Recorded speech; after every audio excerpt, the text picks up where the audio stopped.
Assalamualaikum warahmatullahi wabarakatuh. Salam sejahtera bagi kita semua.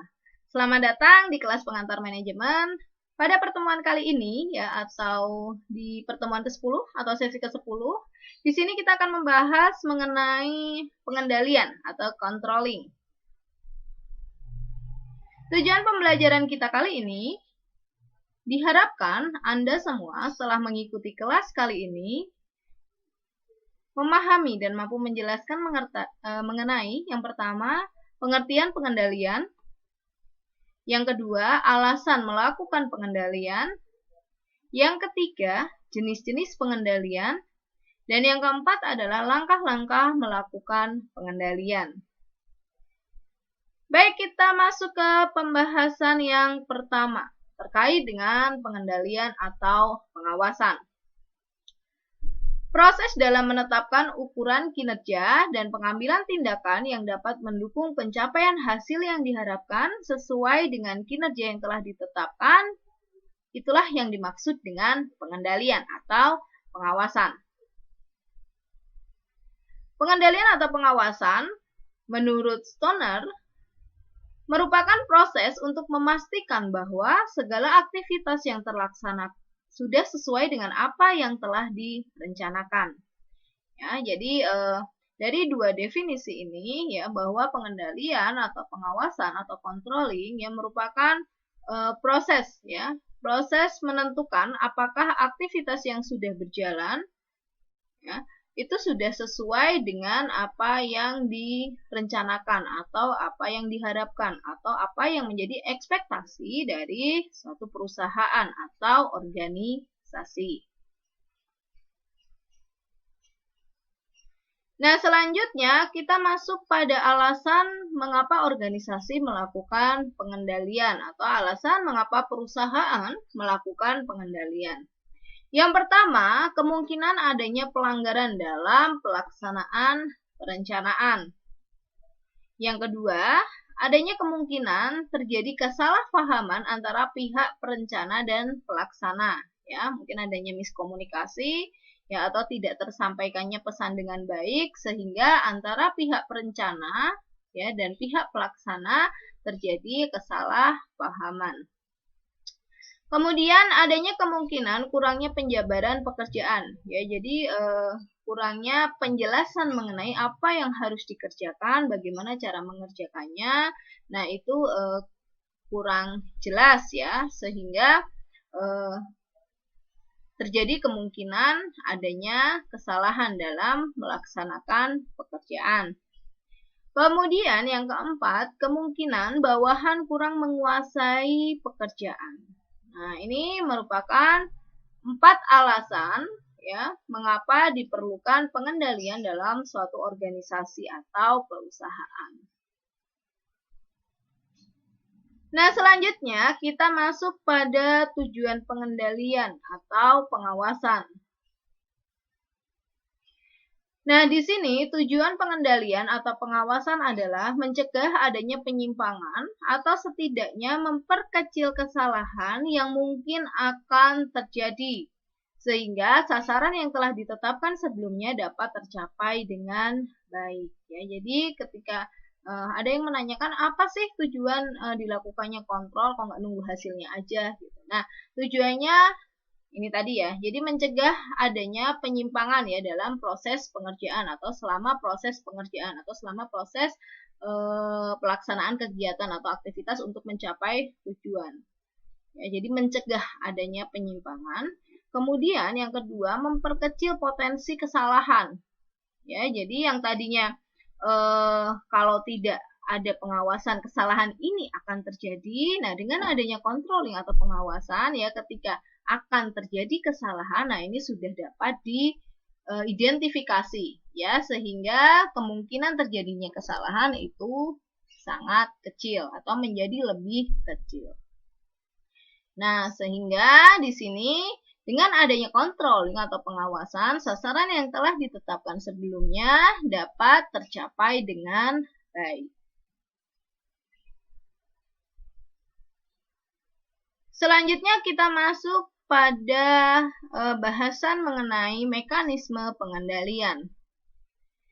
Nah, bagaimana mekanisme pengendalian dalam organisasi atau perusahaan? Yang pertama adalah menetapkan standar kegiatan.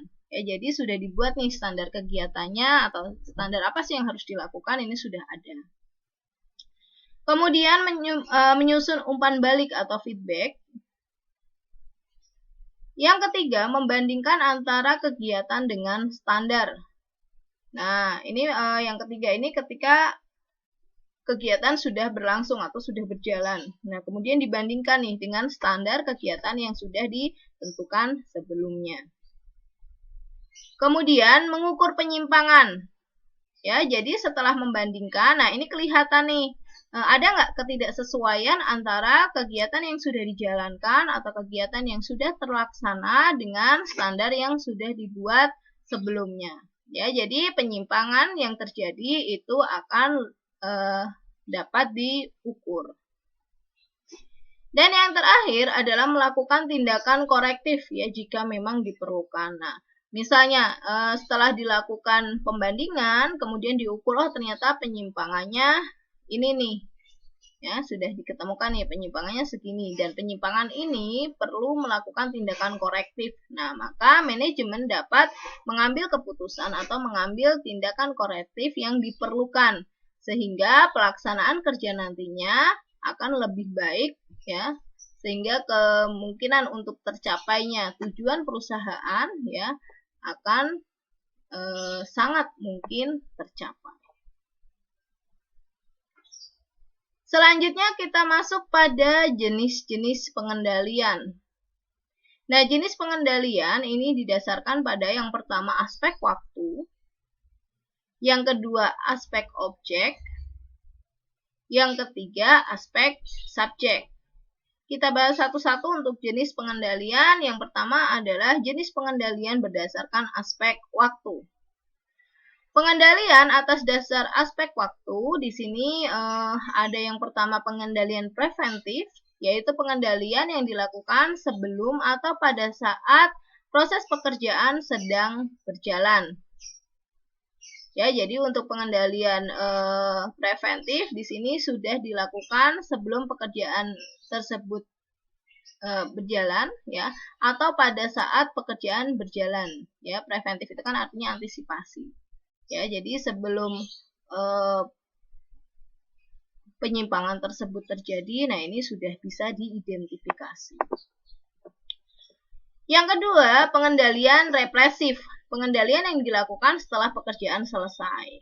Nah, beda dengan preventif tadi, kalau represif, di sini pekerjaan ditunggu dulu sampai selesai, baru dilakukan evaluasi, ya, atau baru dilakukan pembandingan antara hasil kerja dengan standar yang sudah ditetapkan sebelumnya. Ya, baru kemudian diukur penyimpangannya, dan jika diperlukan perbaikan atau tindakan korektif, maka pihak manajemen atau manajer akan mengambil kebijakan atau ketentuan terkait tindakan korektif yang dibutuhkan.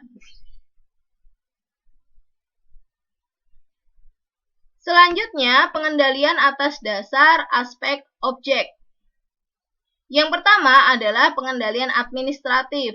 Nah, ini merupakan pengendalian yang dilakukan di dalam bidang administrasi. Ya, jadi ini controlling ya di bidang administrasi.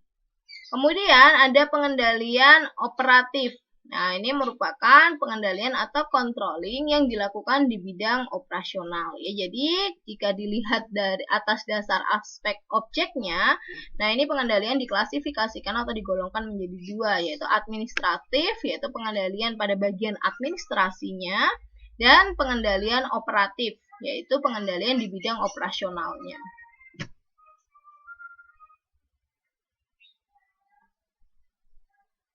Kemudian kita masuk ke pengendalian atas dasar aspek subjek. Yang pertama ada pengendalian internal. Nah, pengendalian yang ditujukan pada pelaku fungsi-fungsi manajemen.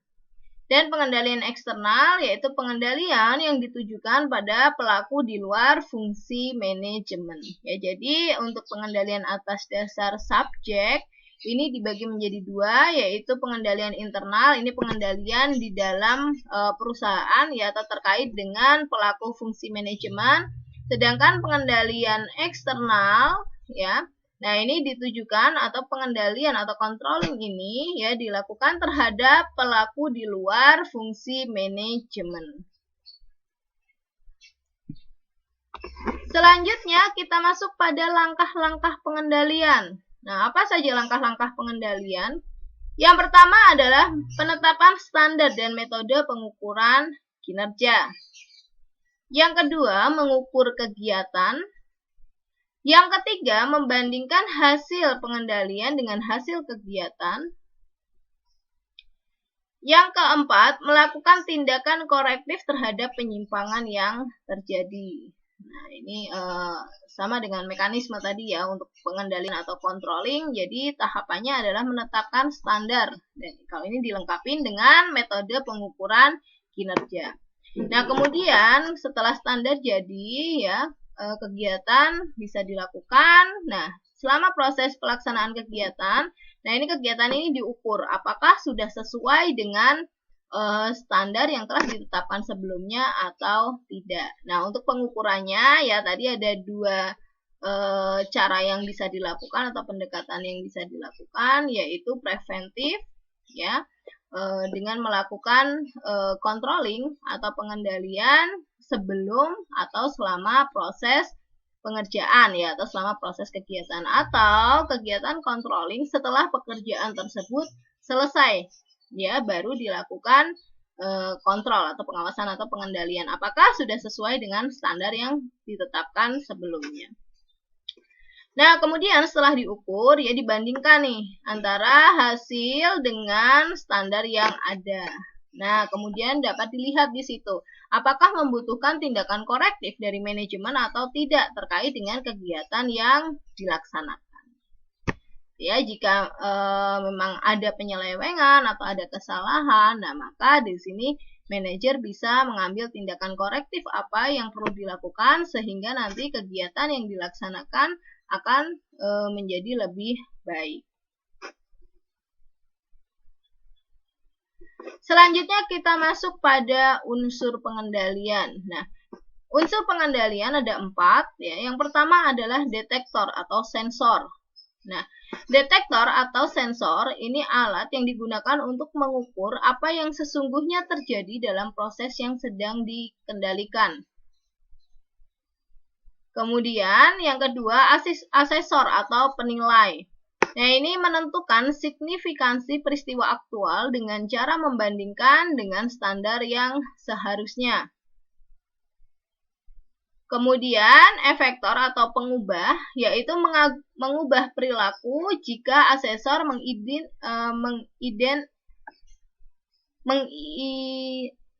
mengindikasikan kebutuhan untuk melakukan hal tersebut. Dan yang terakhir adalah jaringan komunikasi. Jadi ada 4 unsur pengendalian ya. Yang pertama detektor atau sensor, yang kedua asesor atau penilai, yang ketiga efektor atau pengubah. Nah, detektor atau sensor adalah sesuatu yang digunakan untuk mengukur apa yang sesungguhnya terjadi ya dalam proses yang sedang dikendalikan atau kegiatan yang sedang dikendalikan atau diawasi atau dikontrol. Nah, kemudian unsur yang kedua adalah asesor atau penilai. Nah, ini menentukan signifikansi peristiwa aktual ya yang dengan membandingkannya dengan standar yang seharusnya ya, dengan cara membandingkan dengan standar yang seharusnya ya. Jadi dinilai di sini apakah yang sudah terjadi atau peristiwa aktual atau kegiatan aktual atau kegiatan yang sedang terjadi ini sudah sesuai dengan standar yang seharusnya.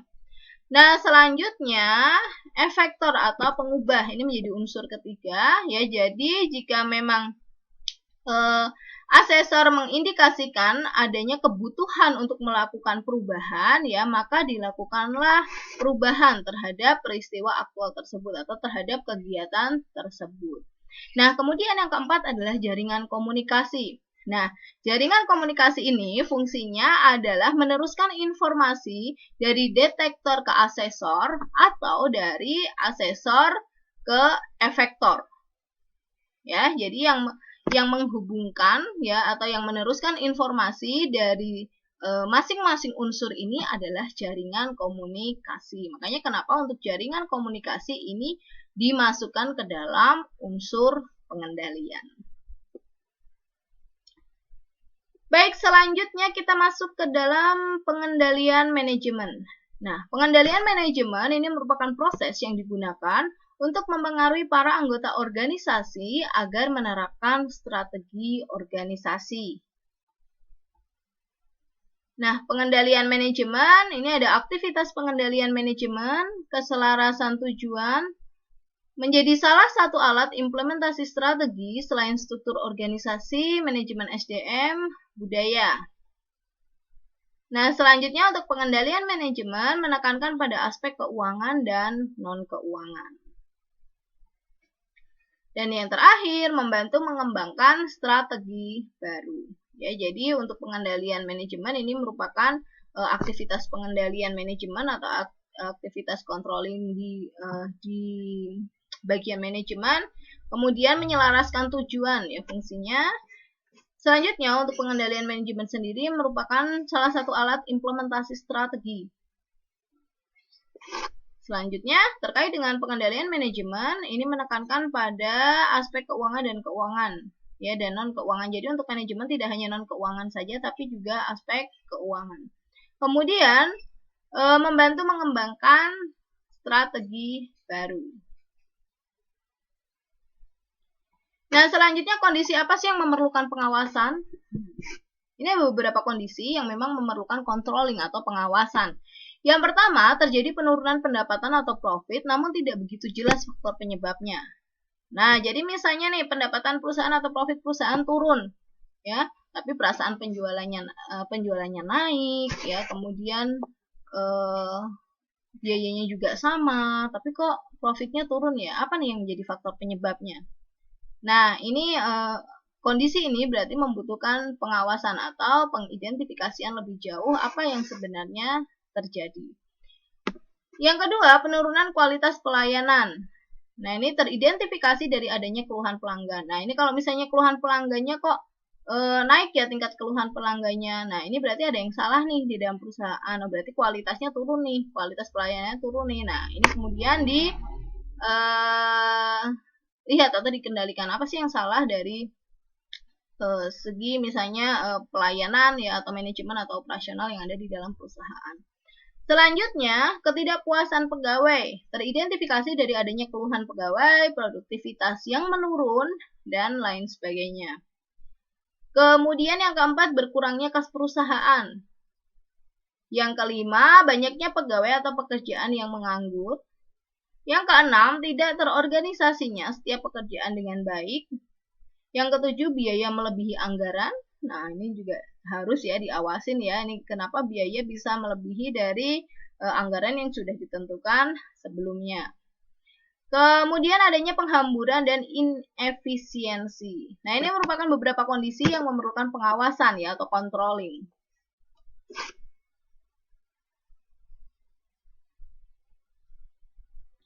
Selanjutnya, kita masuk ke dalam komponen pengendalian manajemen.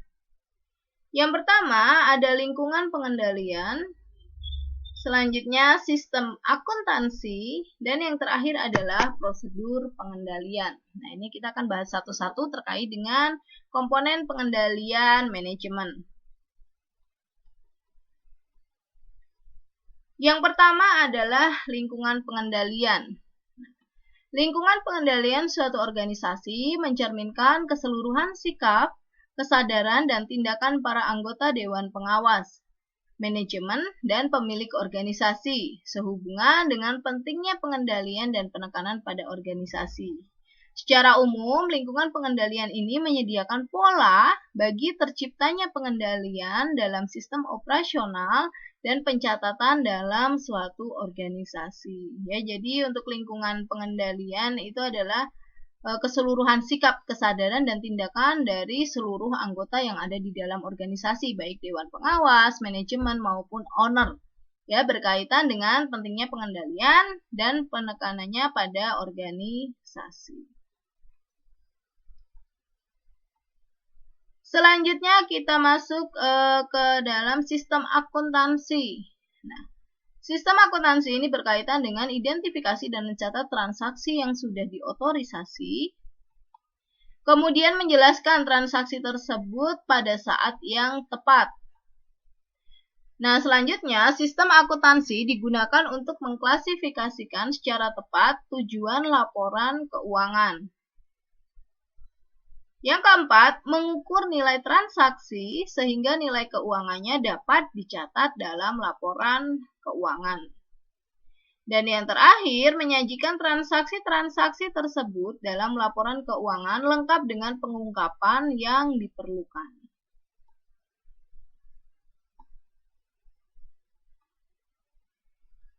Yang terakhir adalah prosedur pengendalian. Pengorganisasian yang tepat atas transaksi dan kegiatan.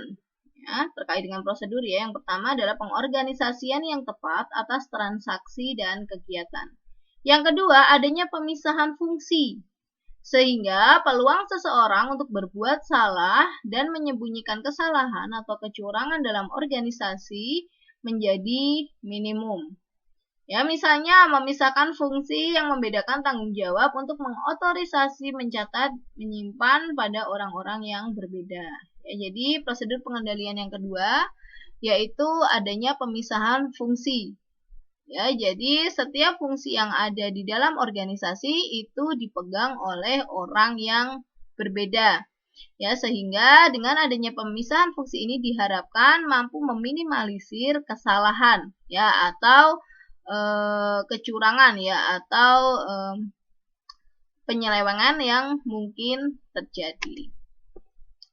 Selanjutnya, dokumen dan catatan dirancang untuk menjamin pencatatan kejadian dan transaksi secara tepat ya. Misalnya penggunaan nomor urut formulir dan pengamanan yang cukup terhadap aset serta catatannya.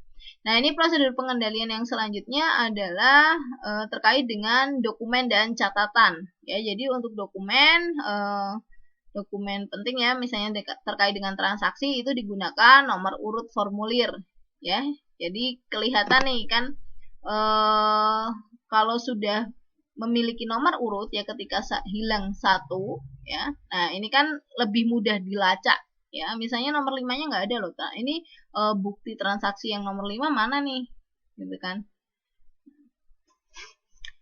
Selanjutnya dilakukan review, termasuk pengawasan atas pelaksanaan kegiatan dan atas penilaian terhadap jumlah-jumlah yang tercatat, seperti misalnya pengecekan ketelitian penulisan, rekonsiliasi, dan pencocokan fisik dengan catatan. Nah, ini merupakan prosedur pengendalian.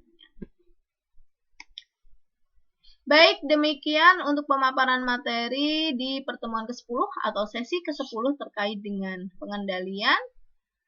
Nah, selanjutnya kita masuk ke tugas. Nah, untuk tugas di sini ada dua jenis tugas yang harus Anda kerjakan, ya. Yang pertama di sini ada 5 pernyataan, ya. Anda tentukan apakah kelima pernyataan ini benar atau salah. Baik, untuk pernyataan yang pertama, mencegah adanya penyimpangan atau setidaknya memperkecil kesalahan yang mungkin terjadi merupakan pengertian dari pengendalian. Benar atau salah? Yang kedua, pengendalian preventif merupakan pengendalian atas dasar subjek. Nah, benar nggak nih? Preventif atas dasar subjek. Nah, ini tentukan ya benar atau salah. Kemudian yang ketiga, melakukan tindakan korektif terhadap penyimpangan yang terjadi merupakan langkah pengendalian terakhir. Nah, tadi kan ada beberapa langkah nih, ada 4 langkah kan untuk pengendalian. Nah, apakah tindakan korektif ini ya menjadi langkah pengendalian yang terakhir? Tentukan benar atau salah. Kemudian yang keempat, stabilnya kondisi kas merupakan menunjukkan gejala diperlukannya pengendalian, benar atau salah. Yang kelima, pemisahan fungsi sehingga peluang seseorang untuk berbuat salah dan menyembunyikan kesalahan atau kecurangan dalam organisasi normal menjadi minimum merupakan unsur prosedur pengendalian. Nah, benar atau salah. Nah, ini merupakan tugas yang pertama ya. Tugas menyatakan apakah pernyataan-pernyataan ini benar atau salah. Nah, tugas yang selanjutnya, ya ini ada tugas uraian. Di sini ada 5 soal yang harus Anda kerjakan. Yang pertama, mengapa pengendalian penting bagi organisasi? Nah, ini Anda jelaskan ya, kenapa sih pengendalian penting bagi organisasi. Yang kedua, berikan contoh untuk pengendalian preventif, pengendalian represif, pengendalian internal, dan pengendalian eksternal. Nah, Anda kasih contohnya ya, atau Anda kasih ilustrasinya bagaimana sih implementasi pengendalian preventif, represif, dan pengendalian internal dan pengendalian eksternal. Selanjutnya, yang ketiga, jelaskan langkah-langkah pengendalian dalam organisasi. Ya, tadi ada 4 langkah ya untuk pengendalian di dalam organisasi. Nah, Anda sebutkan dan jelaskan langkah-langkah tersebut. Kemudian yang ketiga, yang keempat ya, jelaskan 3 indikasi perusahaan perlu melakukan pengendalian. Nah, ini tadi sebenarnya ada banyak ya, ada banyak kondisi di mana perusahaan perlu melakukan pengendalian. Nah, ini Anda cukup sebutkan 3, jelaskan ya, berarti Anda jelaskan, berarti di sini sebut dan jelaskan. Ya, jadi Anda sebutkan kondisinya, kemudian Anda jelaskan ya kenapa kondisi tersebut membutuhkan pengendalian. Dan yang kelima, dalam konsep pengendalian manajemen, prosedur pengendalian memuat unsur-unsur apa saja? Itu silahkan Anda kerjakan untuk tugasnya ya. Jadi ada 2 jenis tugas. Yang pertama adalah menyatakan benar atau salah terkait dengan kelima pernyataan. Kemudian tugas yang kedua adalah tugas uraian ya. Nah, selanjutnya untuk pengerjaannya ya, tugas silahkan dikumpulkan dalam bentuk Word atau PDF. Ya, kemudian silahkan Anda kirimkan melalui email mira.andriana@stecom.ac.id. Nah, jangan lupa untuk menuliskan subjek email. Nah, untuk ini kita masuk ke sesi 10 atau pertemuan 10, maka silahkan tuliskan subjek emailnya yaitu tugas 10 pengamen. Jika ada yang ingin ditanyakan atau Anda mengalami kendala saat mengerjakan tugas, silahkan Anda hubungi saya melalui WA ya di nomor berikut ya, atau nomor yang tertera ya. Jadi silahkan Anda hubungi saya melalui WA ya, atau misalnya terkait dengan pemaparan materi ada yang dirasa kurang jelas, nah itu silahkan Anda hubungi saya melalui WA. Selanjutnya terkait dengan materi dan tugas ya, nanti Anda bisa download di Siakat ya. Jadi untuk materi dan tugas nanti Anda download melalui link yang saya masukkan di Siakat. Itu baik, untuk pemaparan materi di sesi ke-10 atau pertemuan ke-10 terkait dengan pengendalian saya akhiri. Terima kasih banyak partisipasinya, terima kasih banyak untuk yang sudah menonton video ini. Ya, jangan lupa tugasnya ya, silakan dikerjakan. Kemudian tetap jaga kesehatan. Selalu gunakan masker, rajin cuci tangan, jaga jarak, hindari kerumunan, dan kurangi mobilitas. Baik, untuk pertemuan ke-10 atau sesi ke-10 saya akhiri. Terima kasih banyak partisipasinya. Wassalamualaikum warahmatullahi wabarakatuh.